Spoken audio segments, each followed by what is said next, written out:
Welcome to the Family and Consumer Science Group. We are coming to you today, not as experts, but as people who have lived through or living through being a parent and a grandparent. And so today we've got a program for you. It's called Our Home Run. And that's what we want you all to do as parents is hit it out of the ballpark.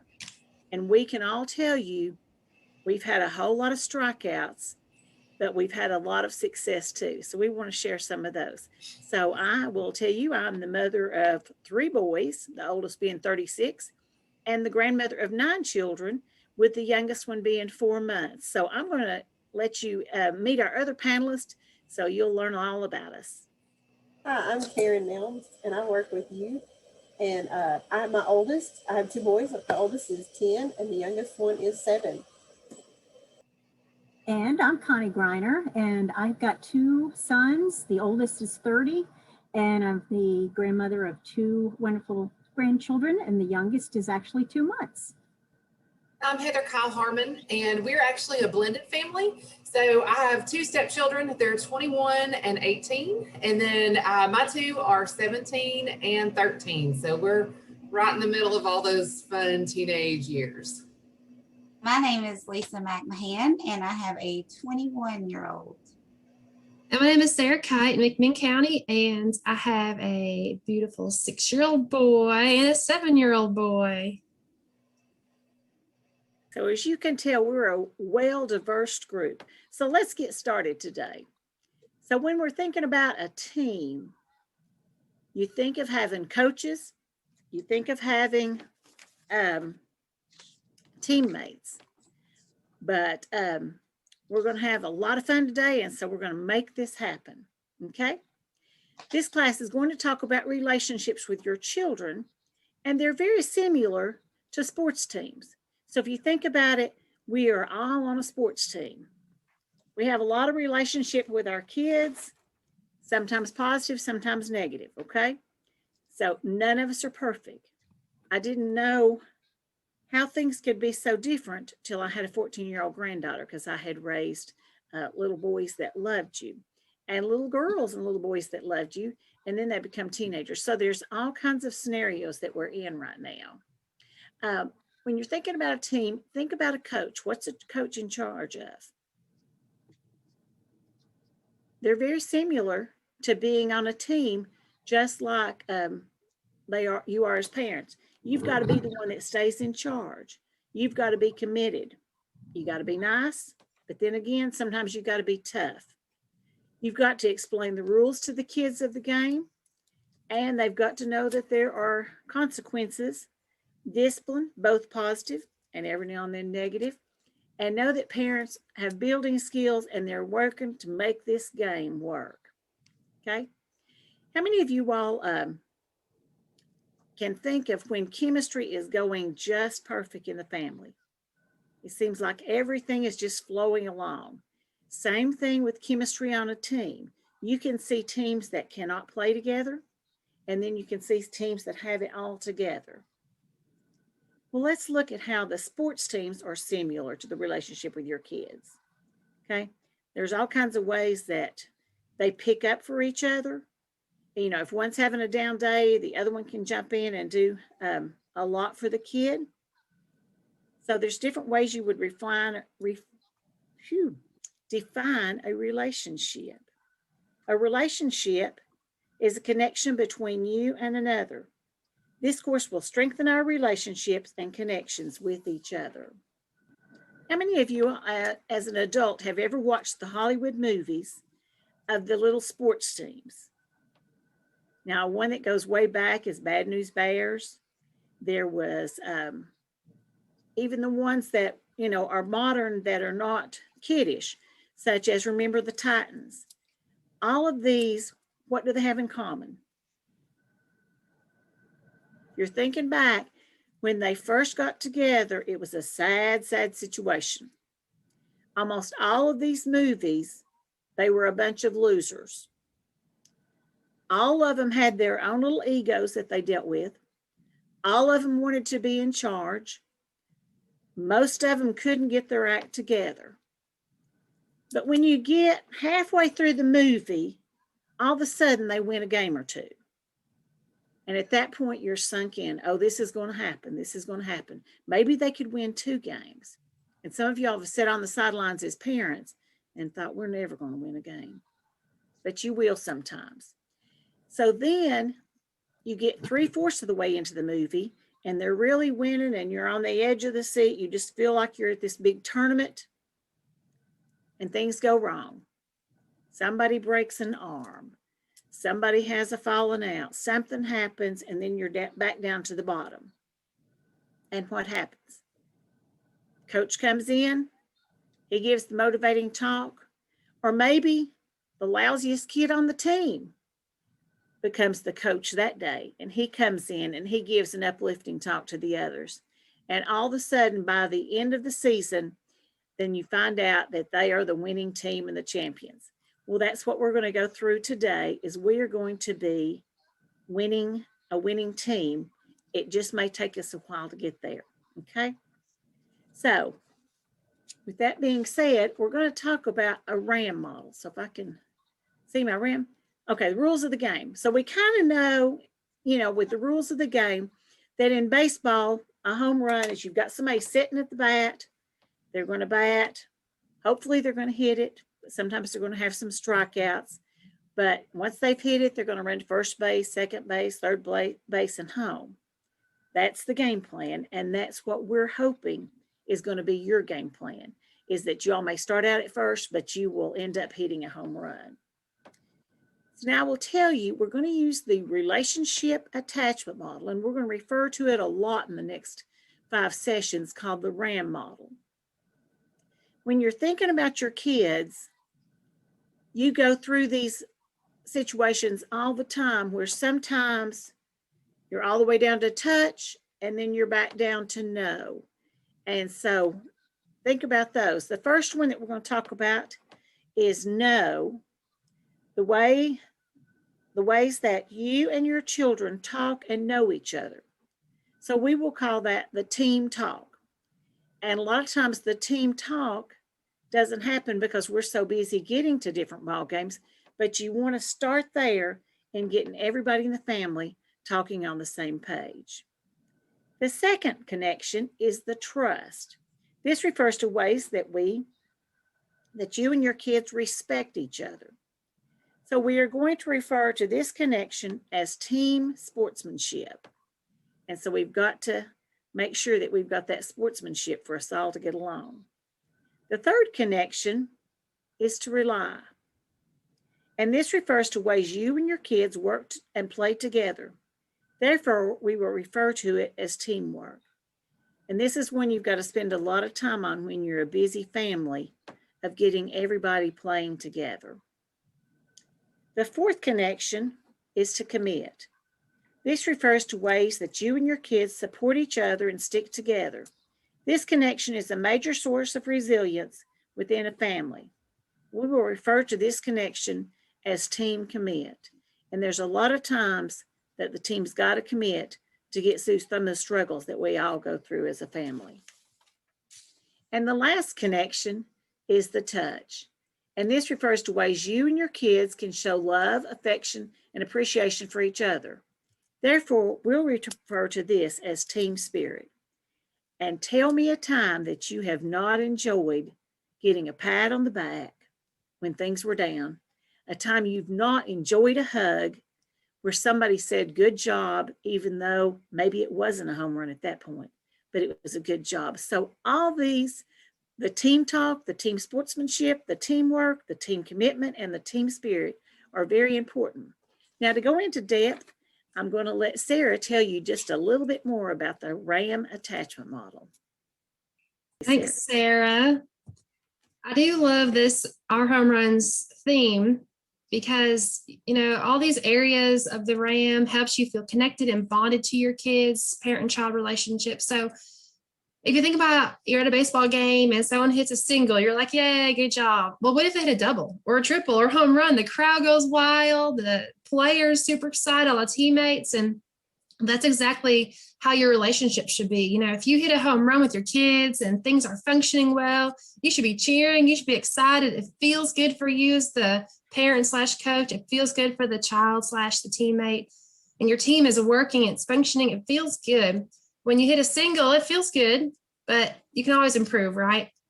And so I'm going to walk through these 5 connection areas: know, trust, rely, commit, and touch, and help us as parents to realize that we can always be striving to do better. We can practice more in a certain area to get off first base and move on to second base. So the first area is the know, your family talks. So we're all going to start on first base.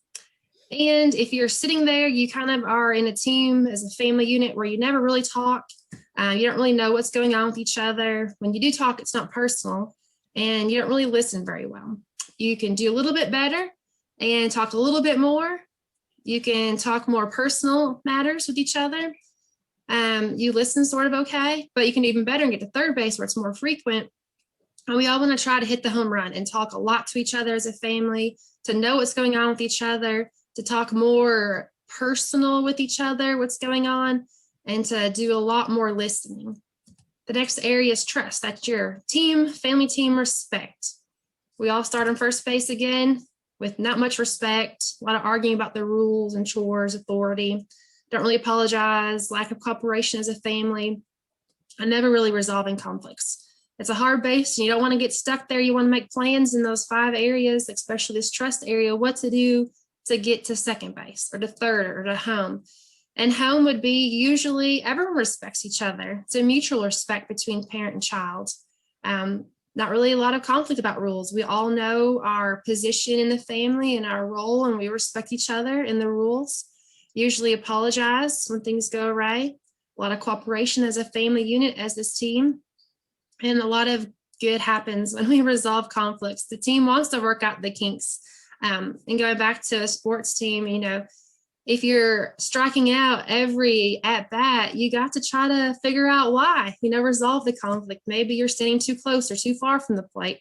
Maybe your bat's too heavy, too much going on. So it feels good to resolve the conflicts and to get past first, to move to second, to third, or even score the home run. In the area of rely, the connection of reliance, that's your teamwork, working together and playing together. So starting on first base, we don't really spend quality time together. There's a lot of arguing and we don't really spend time playing as a family. A lot of individual time where you're not together. Second base, some quality time now and then, argue a little bit about chores, spend a little time playing as a family, working together in positive ways every now and then. Third base is kind of sometimes, and then the home run is spending regular quality time together. What does it look like? Scheduling that regular quality time. Arguing very little about chores, having frequent time playing as a family, and then there's a lot of time that you do together. And then commitment, that's your family supporting each other, the sticking together. On a ball team, if you're losing every game, it's no fun, but you're sticking together and you're trying to overcome and solve these problems. So your family commitment, no matter what, you stick together. So first base, we never really solve problems together. We don't really support each other when things change.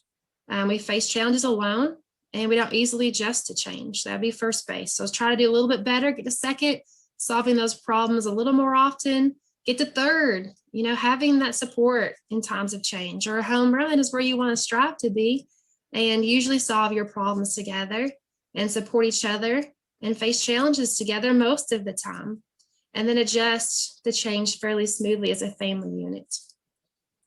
And then lastly, the connection of touch, your family affection, which should be your love and appreciation.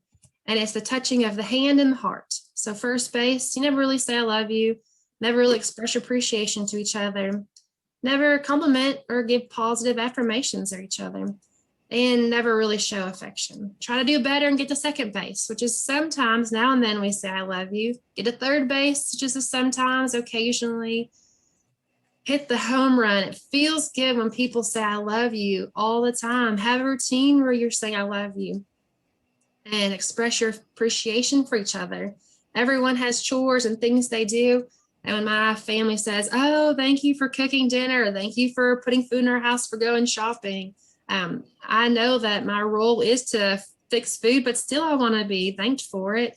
I don't want to hear grumblings when they don't like it, but have appreciation for everyone's role and the things they do for the family to keep this team running.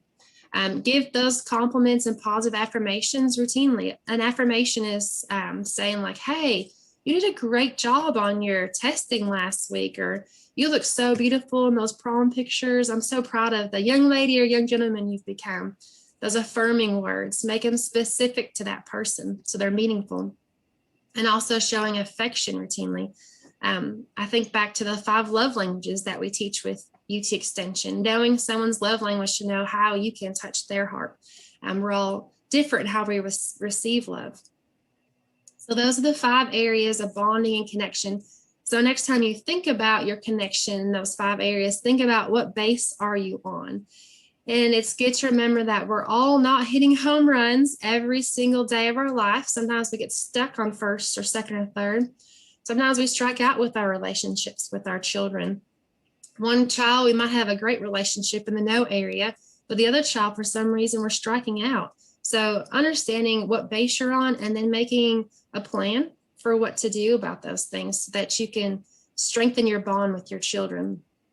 So talking and knowing each other, trusting and keeping respect for each other, the work and play, which is your alliance, the commitment and support, and the reaching out and touching in loving ways. So remember that not every family hits a home run every day. That's completely normal. So the thing to make sure you recognize is what base are you on in those 5 areas of the RAM, and are you stuck there? And you don't want to get stuck on first or stuck on second. You want to continually try to improve what base you're on to improve that relationship.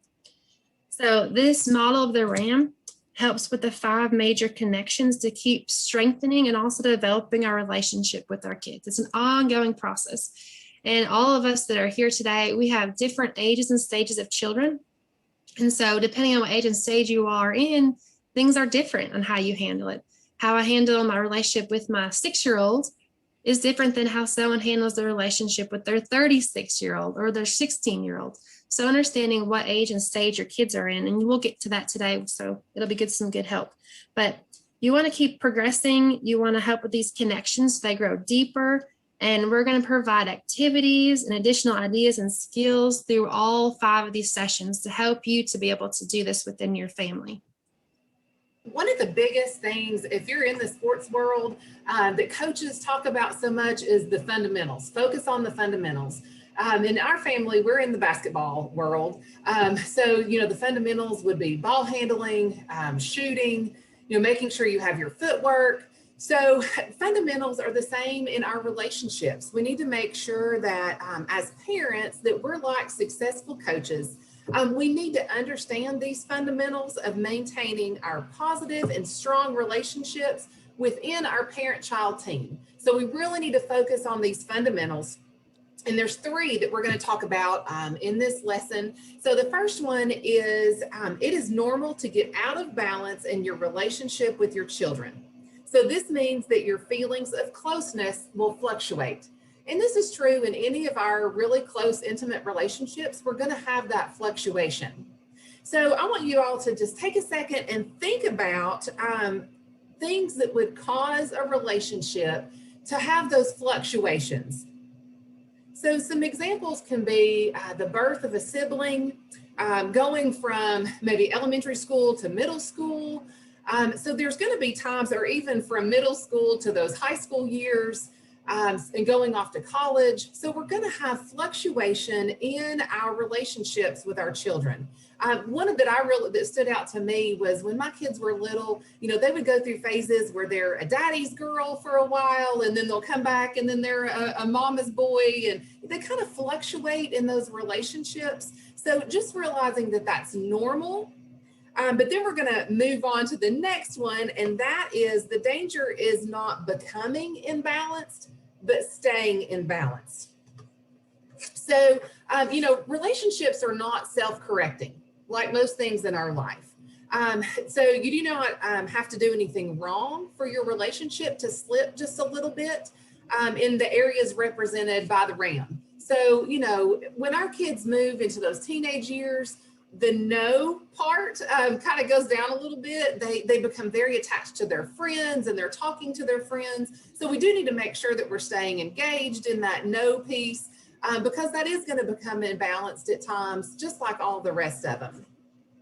So, but once the level of closeness drops, it doesn't come back on its own. So it's really important that we must run our relationships like the coach runs the team. So we have to manage, we're remembering that we're in charge of our relationship with our children. So even though our children are responsible for some aspects of the relationship, understanding that relationships do not run themselves. We need to make sure that we're running them as all the parties involved in the relationship. So then our fundamental number 3 is the key to success in your relationships with your children is to actively and regularly strengthen the 5 connections of the RAM. So in other words, rebalance the imbalances. And one of the important things of that is just recognizing where there are imbalances. So think about what coaches do on a daily basis to keep on top of the relationships with their team members and to revitalize those relationships and keep them strong. So they have personal talks, which is one thing, those one-on-one correction, or it could be praise, whatever that looks like, but those one-on-one talks. Then there's brief huddles, and that could be during a game where you do some immediate corrections or some immediate, hey, that was great, let's do that again, keep that up.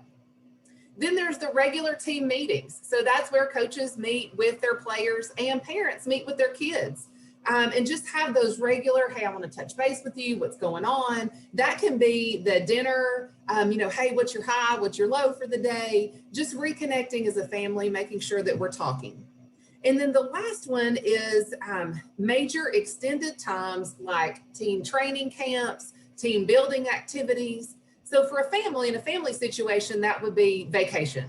That would be getting away from the normal everyday stresses of life and reconnecting as a family, making sure that you take that time, you're shutting off the phones and you're going out and doing things as a family. So we need to know that we have a major role in running and managing the relationships you have with your children. It is normal for things to impact and negatively affect those relationships, which provides opportunities for us to identify those deficits and then to strengthen and rebuild. So when I was reading through this, one of the things that I thought of is before my 17-year-old could drive, we would all go together. We would take my daughter to school and then I would take him to school. So there was a 12-minute drive between the elementary school and his school. And so I didn't realize how much I was going to miss that 12 minutes with him of, uninterrupted time in the car, where I get to find out what's going on in his life.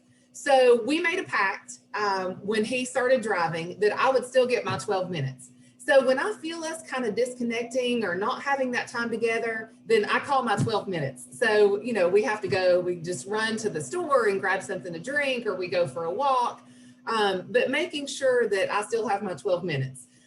So that's just an example of, making sure that we're regularly scheduling that time to touch on all of these parts of the RAM model.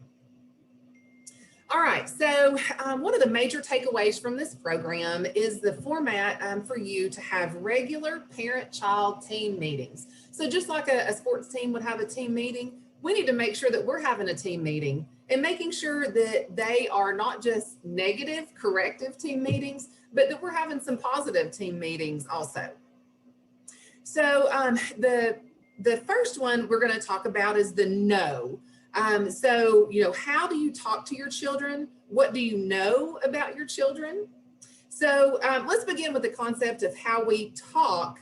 So we're going to go through communication, and these are the benchmarks for effective talks. The acronym is TALK, T-A-L-K. So they are going to cover the 4 benchmarks for communicating effectively with your children. So this is when we're having those more serious conversations, those team meetings where we're talking about important things. So there are really 2 types of conversations that we're going to have. The first one is hardships, and the second one is conflicts. So hardships include things like adjustments to change from changing schools, changing residences, adjusting to a new baby, losses from losing a sports game to losing a friend, family member, financial struggles. This could be talks about COVID and changes with all of that, losses from losing a sports game, loss of a friend, any of those kinds of things. So that would be in that hardship category.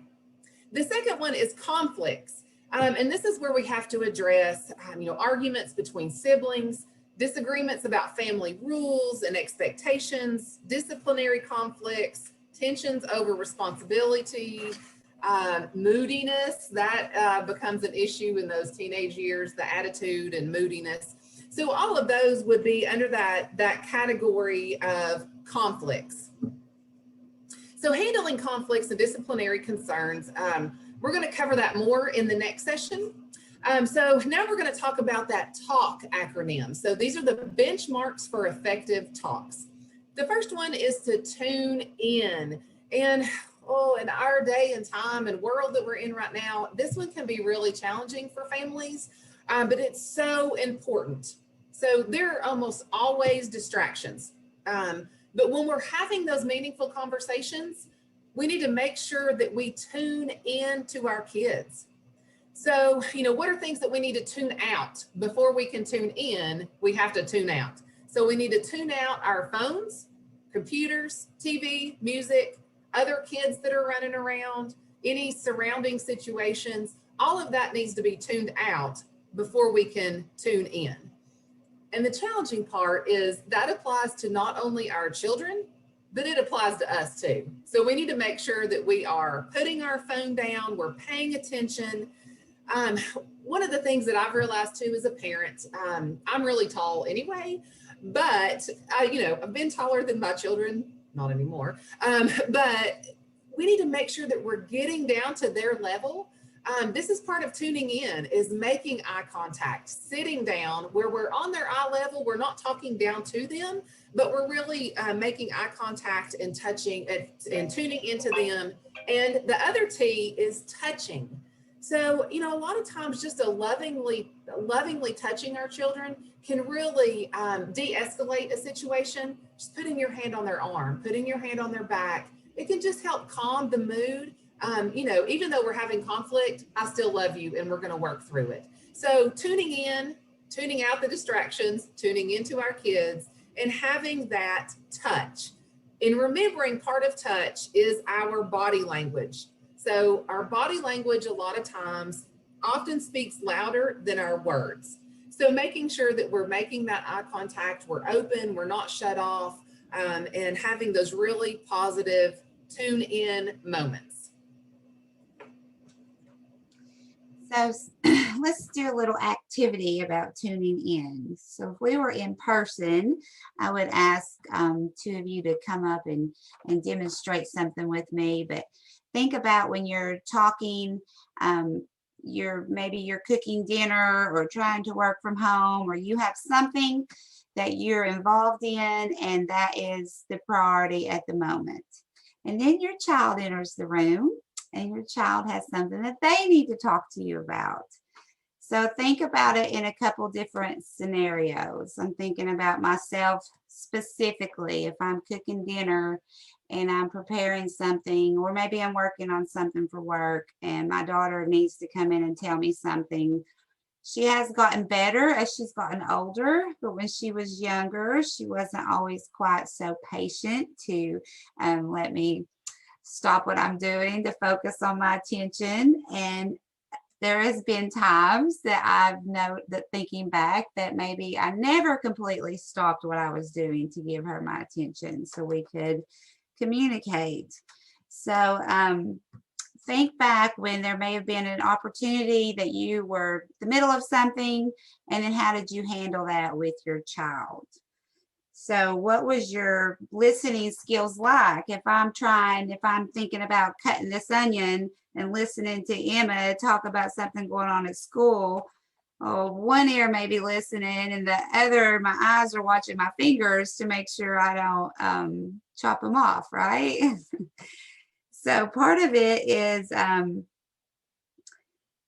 is practicing positive coaching signals, and that is showing my daughter that I am listening to her. So that would be me actually putting the knife down or stopping the task of what I'm doing and focusing on her and looking at her while she talks to me and not trying to multitask. As a mom or a parent, we do learn how to multitask. Lots of multitasking goes on during the day, right? But sometimes it's more important for my as my daughter's head coach that I'm able to let her see that I am invested in her, what is going on with her life and in her activities. And the best way for me to do that is to set aside what I was doing. So it's important for us when we are talking to our children that we square off, that we're shoulder to shoulder with them if it's possible. If I have my back to her and she's behind me while I'm standing at the counter preparing something for supper, then she doesn't know that I'm really listening to her. So if I turn around and square off my shoulders, then I have to be face to face with her. But then if my body language is like this, I have my arms crossed and I'm standing there, maybe a little huff or a puff, like, okay, I'm listening. You have 3 seconds. Well, I'm not open and I'm not relaxed. I'm not welcoming what she has to say. I'm already signaling to her that you need to wrap it up. There's something more important going on than what you need to talk about. Another technique that I need to do is to lean towards her. Occasionally, when you lean towards somebody, it's just inviting them into your personal space a little bit for conversation, and I am entering hers. So there's a comfortable distance between us, and it shows that I am listening. Eye contact is very important if I want to have a positive experience with my daughter as she's trying to talk to me. If again, I'm looking away, I'm maybe filling in something for work or working on my computer or looking at a text at the same time she's talking to me, then already, even if I have my body turned to her and I have an open and relaxed posture, making eye contact with her just reassures her that Emma has my time at that moment and I am listening to her. And then the responsive nonverbals, that would be a simple or yep, or just, so she gets these little cues that what she's saying to me is not just me standing there looking at her, allowing her to speak, but that I'm truly am listening and trying to digest what she has to say while she is talking. So the responsive nonverbals is facial expressions, loving and affectionate touches. If she says something funny, then I might giggle about it. So then she knows I really am listening to her. I'm not just playing the part and still sidetracking her out. So our next of talk is the A. So we've tuned in and we can address the situation together. So regardless of whether you or your child initiate a conversation, to have a conversation, there has to be at least 2 people going back and forth. So at a very young age, when Emma was just babbling, I would talk to her like I knew exactly what she said to me. So I was already teaching her at a young age that we talk back. You say something, I say something. You spit bubbles at your face, I'm gonna say, oh, you did such a good job. But as she grew, we were learning to have a conversation with each other and to story tell with each other. So when your child is telling you a story, think about like it's your job to investigate every single point that comes out of this story. So think about how a reporter would do it. Ask a lot of questions. Ask how they feel and how whatever that they're discussing with you, how it impacted them, what they're thinking and what they were thinking while this situation was happening. Talking doesn't always fix everything, but it is a great door opener for communication, and sometimes just talking and telling someone, one of your teammates or your head coach, and telling our family members what's going on in our lives is the best way to start the conversation to deal with something that we're excited about or we're frustrated about. It just opens up the avenue to talk. So when you have something to talk through, make sure you also give the opportunity for your child to speak.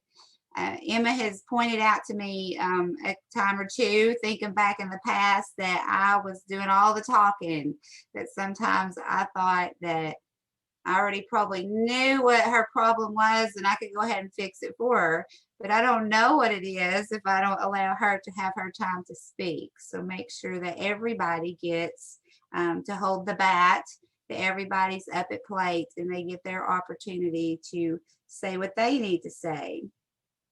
Think about the way you speak differently to others and how you speak to your child.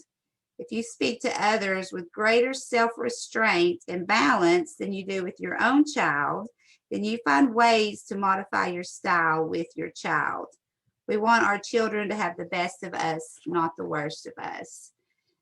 I've always been told that we talk more freely and comfortably with the people that we're the closest to. So sometimes I might have maybe jumped the gun and got a little aggravated with Emma a little quicker than I should have, and something that she's telling me. But I need to remember to show her the same respect that I would someone else's child, that I would totally sit there with open ears and let them finish. So with our own children, we do need to be aware if we're letting them have free reign of the floor for a moment. If you're talking with more than one child at a time, then listen to their different perspectives and views without interrupting an argument. Now, I only do have one child. I grew up with a sister, and I know we would bombard my mother. We both had a lot to say to her at the exact same time, trying to overtalk each other to get each other's points across. So as the coach, it is important to make sure that each child has the bat, but of course you can't hold the bat together. So each child should get a moment to speak and say their piece. While that process is going on, try to suspend your judgment or correct what you think is wrong with what your children are saying. There's always time for that later. Let your child explain why it is important in a fair, non-reactive, and uninterrupted conversation. Remember what we said about the powerful bonding impact of knowing your kids. You may not be able to solve the problem or situation that your child is going through. However, when you help them see it from a different angle, or find some hope or value in what they're experiencing, then they feel stronger, they can cope better, and they resolve life's conflicts more completely. Most times you try to guide the conversation with your child so that they have greater discovery and ownership with the conclusions. Emma and I would always sort of take a moment to see, even if something didn't go our way or we're frustrated about something, there always has to be something good that comes from everything. And sometimes we have to look a little bit harder, but I think with allowing our children to talk about discouragements even helps us to pull away something good, beneficial from even something that doesn't seem so great at the time. So next is listen with understanding. So we effectively addressing the situation requires that you listen closely and with understanding. So however we talk with someone who responds to what we say with an empty, yeah, I understand, and they think, no, you don't. So listening is very essential. It is putting our phone down. It's stopping whatever task we're doing. It's looking at them eye to eye and not having any other distractions. Communication theorists coined the term active and reflective listening to help it remind us that listening is not passive. It actually is an action. It's something that takes dedication, and showing someone that you're giving them the time to listen to them is showing them a sign of respect.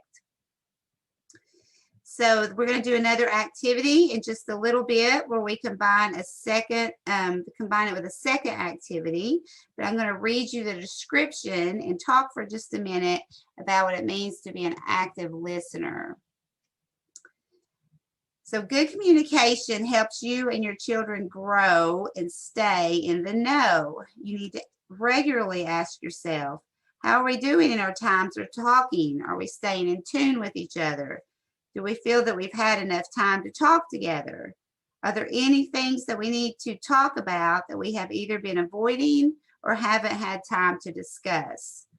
So my daughter is 21 now, and she lives in Chattanooga, and I live in Monroe County.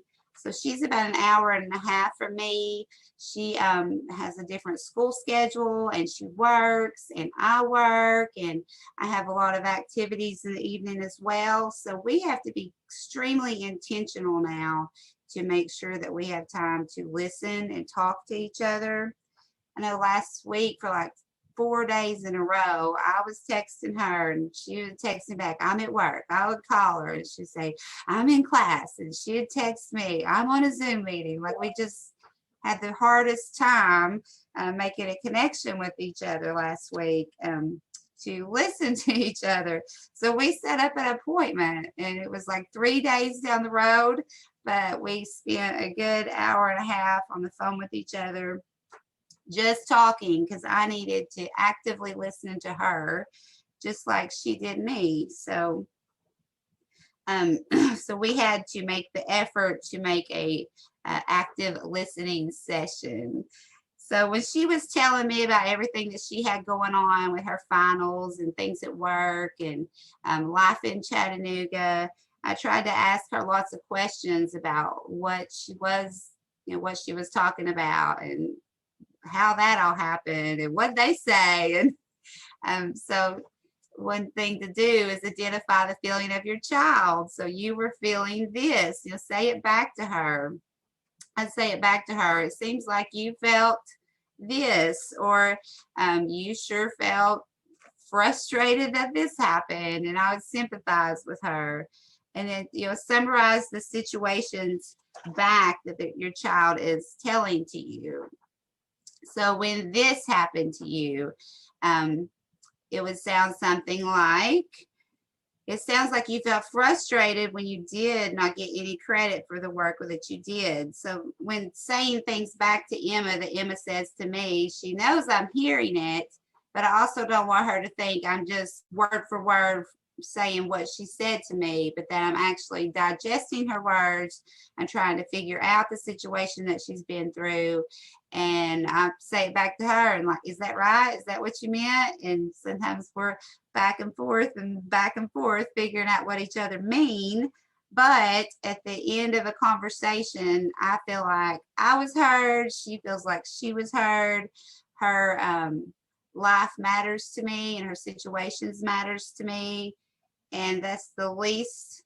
And I'm telling y'all, just a little side note, now that she's 21, I wish I would have listened even more when she was younger, because these conversations are precious and they're harder and harder to have with your child as they get older.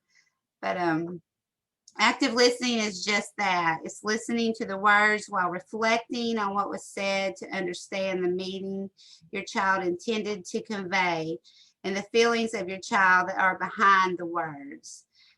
Your response should summarize their feelings and experiences and can be depicted as the responses that that we have listened here. So basically just saying things back to them, asking them if you got it correct. So that's one thing that I personally try to do with my own child, is just try to understand what she is saying and say it back to her. I think that helps our relationship immensely.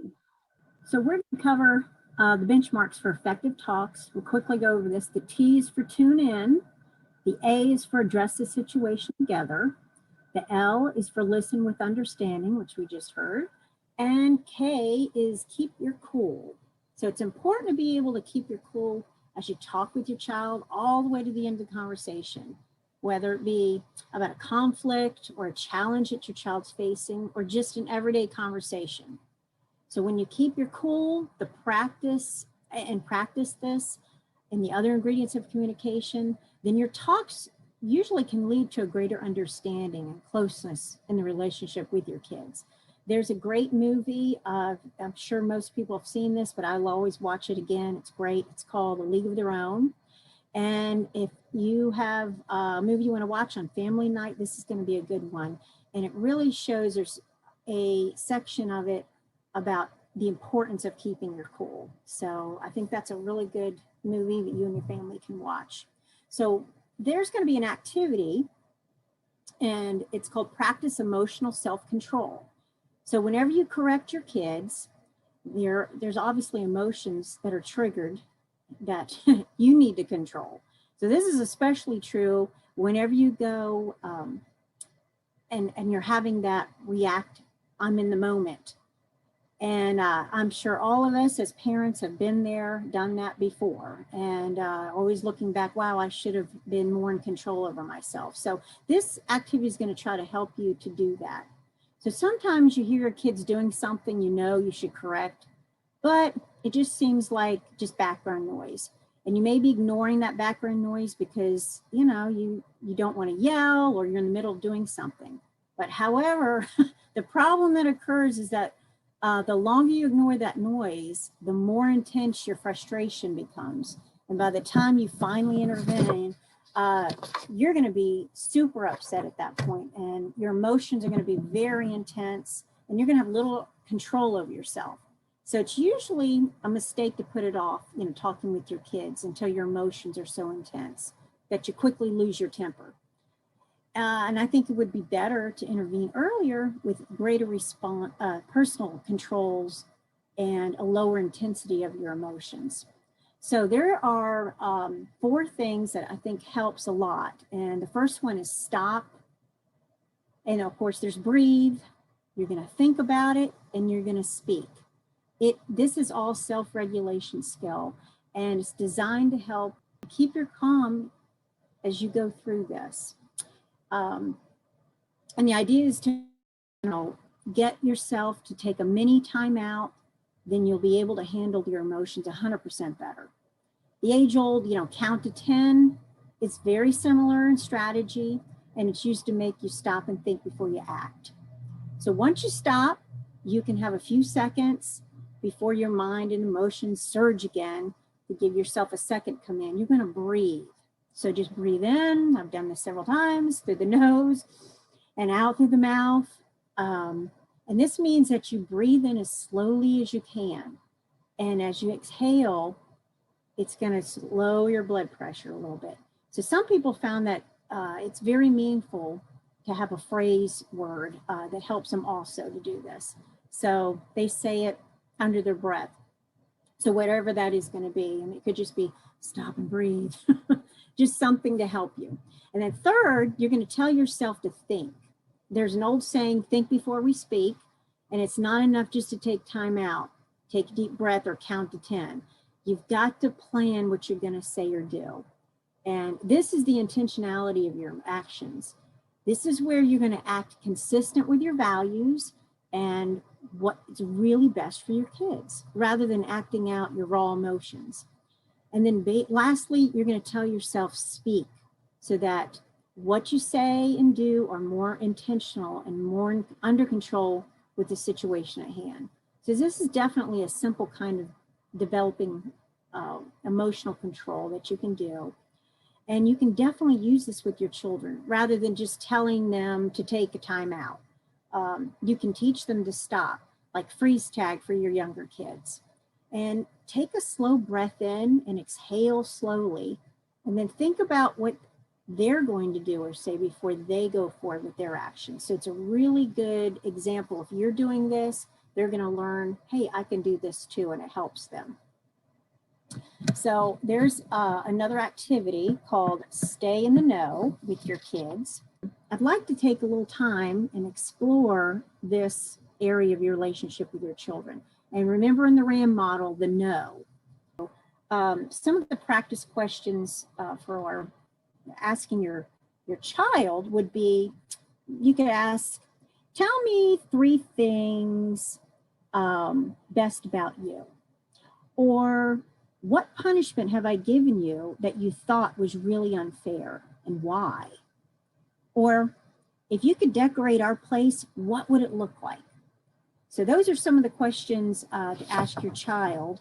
And then another example of questions to ask a parent would be, were you considered popular in middle school or high school?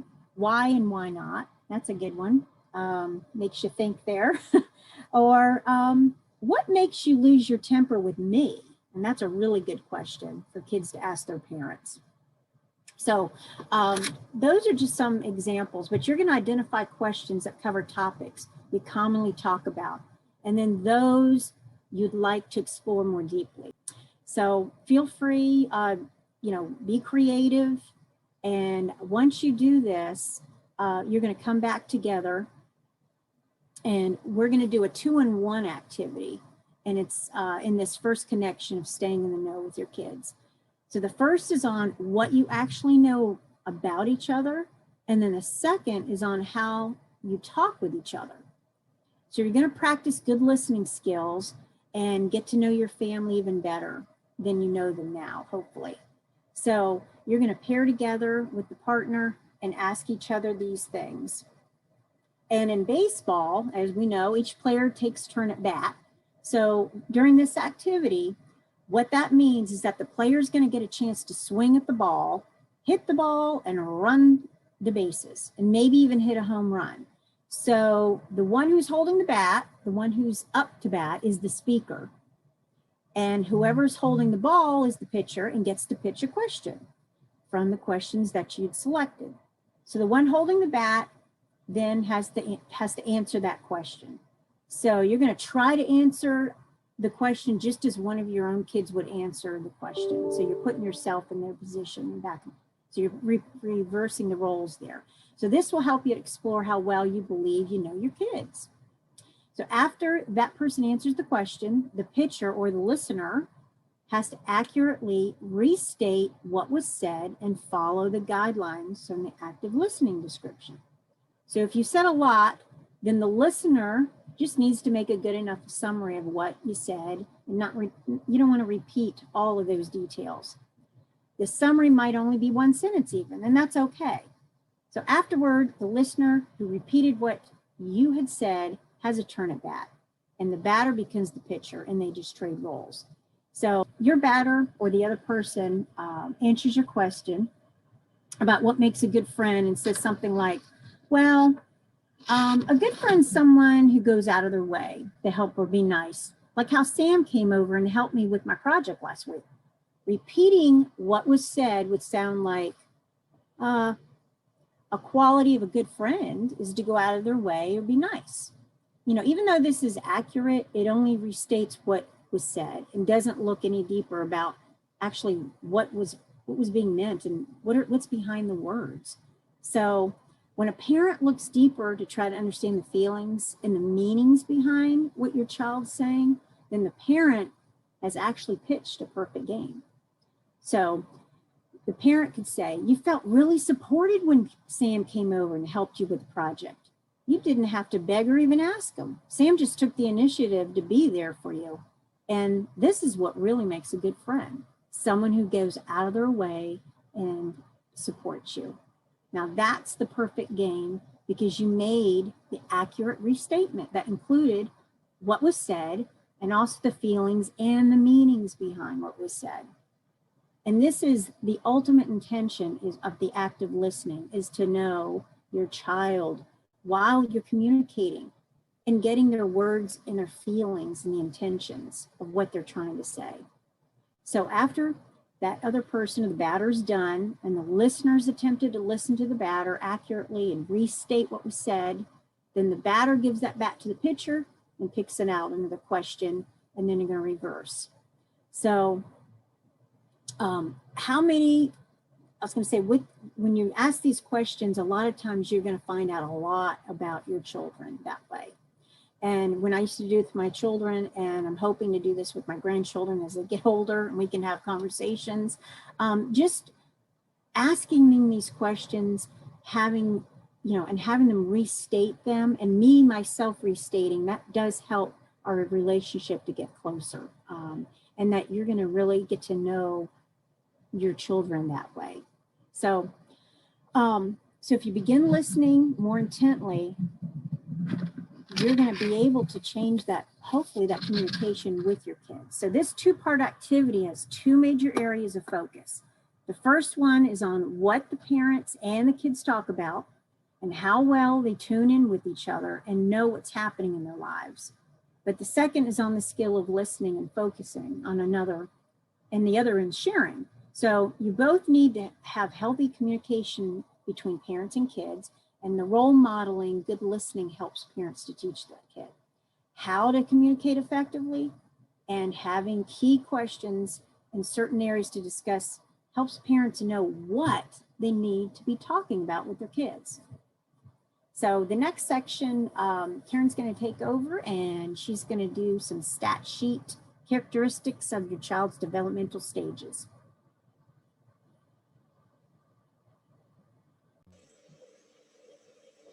All right. So throughout this program, you will be working on making baseball cards for each of your children. These cards will have stats on them. And so those things will be like characteristics of your child's stage of development. So depending on how old your child is, of course, those will be different for each age of your child. Also, you might put in their personal strengths and interests of each child. I know both of my kids have very different interests, even though they came from the same parents. They might have different activities and different goals for growth. And the goals might be your goals, maybe not necessarily your children's, especially if they're very young. So if you'll look through the stat sheet there, it kind of shows you where to put everything. And you'll make one of those for each of your kids. It's kind of neat, correlates with all the baseball thing and the baseball cards.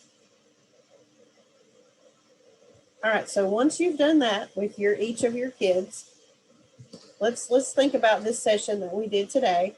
And we did a lot in this session. We looked at 5 major areas of relationships represented by the RAM chart that Ms. Sarah told us about. You learned that it is normal to become out of balance, and that happens sometimes. But the most important thing is to keep increasing each connection, especially those that are low. You learn to think of where you are in your relationship connections, like getting to first base, to second base, third base, and all the way home. You worked on ways to stay in the know with your kids, which was the first connection in the RAM model. The ways that you and your kids talk and know each other, and we call this your team talks. So think about ways that you could get with each of your team members on your family team and figure out a good time to be able to communicate with them. You learned the benchmarks of effective talks with your kids and did activities on what you know about each other in your families, and also on how to communicate. In particular, how well you listen with understanding to your kids. Finally, you consider the development stage of your child and what they can tell you about parenting that child. So, what base do you think you are on in this first area of talking and knowing your children? Before you conclude this session, determine one thing that you promise to improve in this area of your parent-child team relationships and how you're going to move to the next phase. So think about those things from the lessons that we've talked about and the ideas we've shared today. All righty. Well, we have learned a whole lot today, and we are real excited that you have joined us. We're excited that you're interested in parenting as much as we are. So we look forward to seeing you at session 2. There's 5 sessions all together. And so we hope that you will be able to make all of our sessions. I'm going to turn it over to Heather because Heather's got some surprises for those of you who do attend all 5 sessions. Okay, Heather? If you attend all the 5 sessions and do the final evaluation, then you're going to be put in a drawing for some prizes. And we have some really cool prizes that are going to help you bond as a family and work through all of these parts of the RAM that we talked about today. So we have a family charades game that looks really fun. We have some conversation starters, and these are great for the dinner table when you have that awkward, like, okay, everybody said they're high and low, and now what, what are we going to talk about? And the conversation starts going negative. So you can pull out some of these, and what's your favorite vacation? It talks some of the questions like what Connie was talking about, getting closer to your kids, getting to know your kids, and these cards will be very helpful for just practical, everyday conversation starters. And then I thought this game looked fun. Do you really know your family? So those are going to be some cool, interesting questions.